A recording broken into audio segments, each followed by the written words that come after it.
Arrakkana taane malee kaleessa nuti akkana turre. Arra salphinaa fi gad aantummaa hagoogganne malee abboonni keenya akka keenyaa kanan turre. Arra dhiigni keenya dhiiga namaa hanqatee Suuriyaatti, Falastiinitti, Yamanitti, Somaaliyaatti, Iraaqii fi bakkayyutti dhangala'aa jira malee kaleessa hoggantoota xaphiin dhiiga muslimootaa isaan yaachisu qabaachaa turre. Arra adda faffacaanee heddummina malee tokkummaa dhabne malee kaleessa gaafa bara mootummaa Khulafaa'ur Raashidiin tokkummaadhaan alaabaa haqaa takka jalatti addunyaa bulchaa turre. Biitti kaleessa obboleeyyan kee kan muslimaa bulchaa turan arra biyya shirri islaamummaa lafarraa duguuguu itti burqutaatee jirti. Kun hundi maaliif narratti ta'e hin ja'in siitu amantii ta'e lagate, siitu haraaraa fi araada malee islaamummaaf dantaa dhabe. Dubaate rabbitti duulaa rabbirraa nasrii barbaaddaa. Arra namayyuu bahaa fi dhiharraa kaabaaf kibbarraa laafinaa fi faffaca'iinsa keenya waan argeef humna nurratti ilaallataa jira malee kaleessa nuti hawaasa cimoo turre.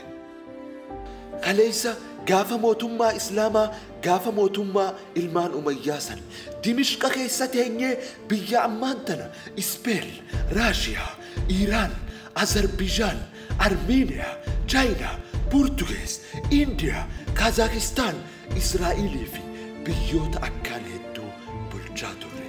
Arra nuti musliimoonni siyaasaaf dantaa dhabnaan hoggantoonni siyaasaatis dantaa nuuf dhabee nu miidhaa jira malee kaleessa bara mootummaa islaamaa gaafa Ottoman Empire san nuti hawaasa biyya ammaan tana Krooshiyaa, Giriik, Bosniyaa, Albaaniyaa, Bulgaariyaa, Serbiyaa, Makedooniyaa, Sloveeniyaa, Yukreenii fi biyyoota hedduu bulchaa turre.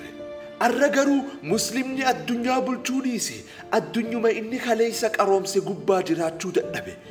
Biyya isaa tan keessatti dhalatee keessatti wal hore keessatti mirga isaa sarbame.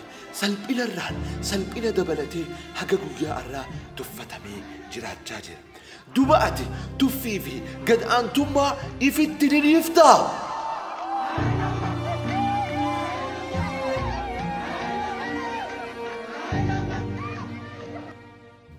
Hin dhiiftu wal ta'i wal jaari muslima roga cufaan guutuu ta'i amantii fi barumsa ammayyaatis qabadhu xayyaara gooflaa lamaan bararu ta'e adawwii teetiin dorgomi malee adawwii tee komachaa hin oole.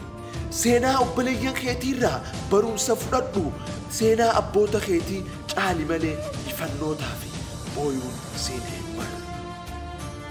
Dandeettii rabbiitii fi hoggantummaa Muhammad al-Faatihiin musliimoonni yeroo magaalaa guddittii Byzantine Empire Constantinople banan maal jechaa turan?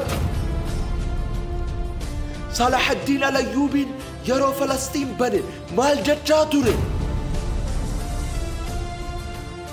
Magaalotaa fi minaaraa masjidoota keenyaa gubbaa sagalee maal jettuutu dhagahama? Allahu Akbar!